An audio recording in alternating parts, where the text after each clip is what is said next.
Hi everyone, welcome back to Mr. Edmond's channel. This is Jan 2026 P4 walkthrough.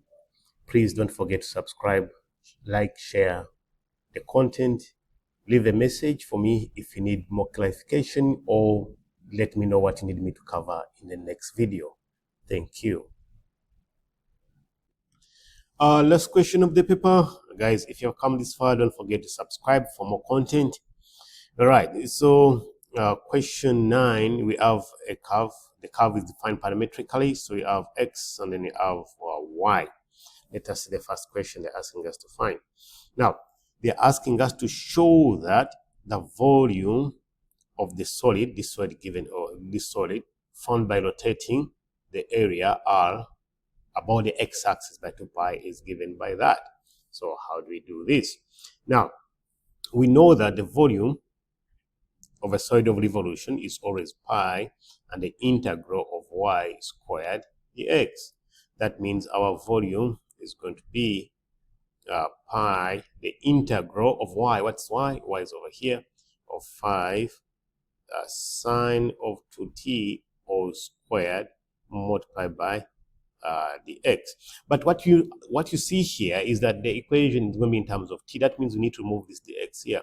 How do you move the dx? We come back here on the x value. So they say the x is equal to 6 sine of t. So what we do, we get the x dt. The x dt is equal to 6 cos of t. Make the x the subject. So the x is equal to 6 cos of t dt. Now we substitute it back here.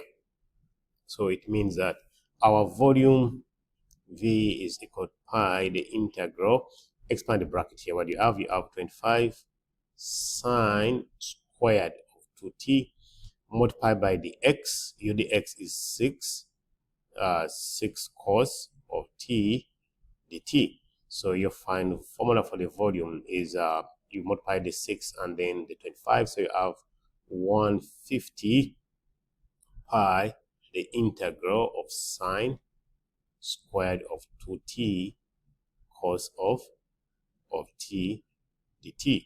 Now, you may think that this is our answer, but you have one more step here, because here they say that should be cos of what?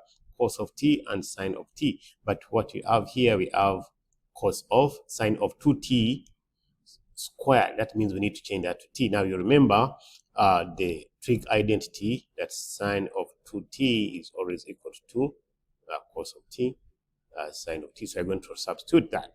So that means our volume is going to be 150 pi into, this is going to be 2 cos t sine t all squared multiplied by cos t dt. So when you expand the bracket and multiply it out, you see that you're going to end up with v as equal to, this is going to be 4 because you're squaring it. It's going to be 4 over here. So 4 times 150 is going to be 600 pi. The integral of this is going to be cos squared t sine squared t multiplied by cos t dt. So your final answer is the volume is 600 pi, the integral of cos cubed of t and sine squared of t. That's your first part. But wait a minute, there's one thing. We don't have the limits. What we know from the limits, let us get the limits. Again, let us get the limits. The limits of the integral starts from 0. That means that's at x equal to 0. And then it ends at this value over here. 0, that's a point k. Now, x equal to 0 will only give you that point over there. But y is equal to 0 will give you this point and that point as well. So we have y is equal to 0. Our y, that means 5 sine of 2t is equal to 0. It means that sine of 2t is equal to 0. So 2t is equal to sine inverse of 0. Sine inverse of 0, that means your 2t is either equal to 0 or the next angle. Remember the sine graph quickly here. The sine graph, what you have here, you have 0, you have pi, and then you have 2 pi, 0, pi, and then you have 2 pi divided by 2. So your t is equal to 0, and t is equal to pi by 2, and t is equal to pi. But what you're looking for these values here. So the first value and the second value. You're looking for only the first value here, which is 0, and the second value here, which is pi by what? pi by 2. Therefore, your limits here you have from 0 to pi by 2. That's your part A. All right, part B of the equation. Part B of the equation, we want to use algebraic integration to find the exact value of the volume. So we need to integrate this equation, or I mean this integral here. Now, forget about the 600. Let us look at the integral and the limits, and just look at the integral of sine squared of t and cos cubed of t. Now, when I looked at this integral, what came in my mind is that which type of integral do we do in P4? I remember that we are supposed to do substitution and then by parts. Now, the culprit here I looked at was by parts, but it's going to be a little bit interesting. So what I'm going to do, in order for me to use by parts here, I'm going to separate this into two parts. So I have this as sine squared of t, and now I'm going to write the cos cubed as cos of t multiplied by cos squared of t dt. Now, when I write it like that, what I have created here, I have created an integral here, which is sine squared of t cos of t. I have created an integral from P3, which is recognizing a function and its derivative, multiplied by cos of squared of t.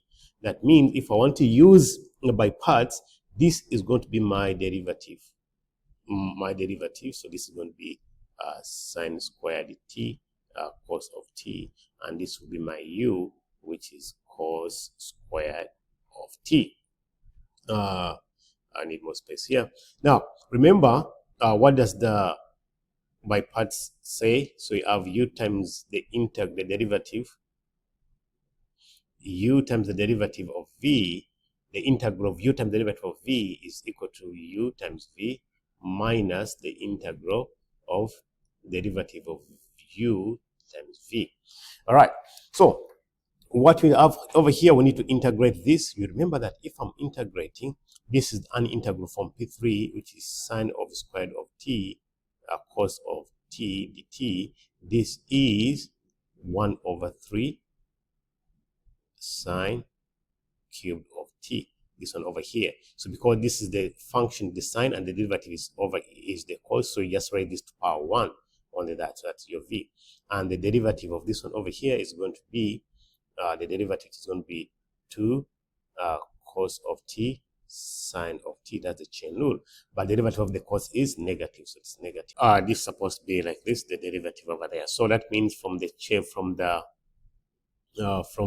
by parts. So my integral of sine, I'll write it again, sine squared of t cos cubed of t dt is going to be equal to u times v. So what that means, we have 1 over 3, that's the v sine cubed, multiplied by the u which is cos squared of t, minus the integral of the derivative of u, which is minus 2 cos t sine t, multiplied by v, where my v is this right here, which is 1 over 3 sine cubed of t. I'll get more space down. Now what we have here, that means what we have, our integral now is 1 over 3 sine cubed of t cos of 2t, minus, which comes a plus, this is going to be just 2 over 3, the integral of 2 over 3. Now this is going to be cos of t sine power 4 of t. Now this is exactly the same integral that we saw over here. It's exactly the same integral as this, because you can see that this is power 4, but the derivative of the sine is cos, which is over here. So I'm just going to trade this to the power of what? To the power of 5. That means my final answer is 1 over 3 sine cubed of t cos squared of t, plus this is 2 over 3. The integral of this is going to be 1 over 5 sine power 5 of t. So that means your final answer here is 1 over 3 cos cubed t. This is sine on cos, that's sine on cos, that's sine on cos. So I'm just writing out the final answer. So we have sine cubed t cos squared t plus 2 over 15 sine power 5 of t. Now what I'm going to do, I'm just going to put in the limits from 0 to pi by 2. I'll substitute in my limits now. I'll substitute my limits. I'll start with pi by 2. But when I substitute in pi by 2 in this equation, pi by 2, I know that pi by 2, when you substitute into the cos, is going to be 0. So all of that is 0. And then pi by 2 over here, when I substitute into the sine of pi by 2, the answer is going to be 1. That means pi by 2, the answer is going to be 2 over 15. Minus, when you substitute in 0, and substitute in 0, the sine will give you 0. So all of it is 0. And this one here, the sine will give you 0. All of it is 0, so minus 0. So this answer is just 2 over 15. But our integral had a constant outside, which was 600 what? 600 pi. So what you have just discovered that all of these simplifies to 2 over 15, which is 600 pi multiplied by 2 over 15. 2 over 15, which is 80 pi, like that. So our final answer is 80 pi units cubed. I'll show you one more method here for this part B. For the other method you can use, you are going to use purely P3 substitutions. I mean P3 integration. Now, when you split it like this, so you have sine squared, and now we split the cos power 3 into cos and cos. We're going to separate this again.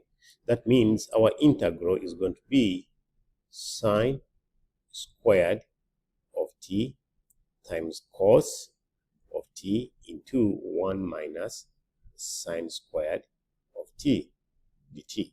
Now, when you open the brackets, what you have, you're going to have the sine and this the sine. You're going to have sine squared of t and cos of t minus the sine is going to be minus sine power 4 of t cos of t. That's what you're going to have when you open the bracket. Now, this looks a little bit easier. It is in fact easier, but sometimes it's hard to think about it, because when you see a P4 integration, your mind just takes you straight to the substitution or the by parts. So then you have this integral here. This integral is the same integral of P3. This is power of 2 and the derivative is over here. So the integral here is 1 over 3 sine power of 3t. And this integral here is the same. So it is power of 4. That means power of 5. This is 1 over 5 sine of 5t. Like that. Now I put in my limit. This is going to be the integral. This is going to be the integral. And now you just put in the limits. If you put in the limits here, you have 0 to pi. Now when you put in pi by 2, so this is going to be 1 over 3 minus 1 over 5. When you put in 0 at the sign, this is 0, it's going to be 0. So your constant here is going to be 2 over what? 2 over 15, which takes you back to over here. 2 over 15 times that will get you 80 pi.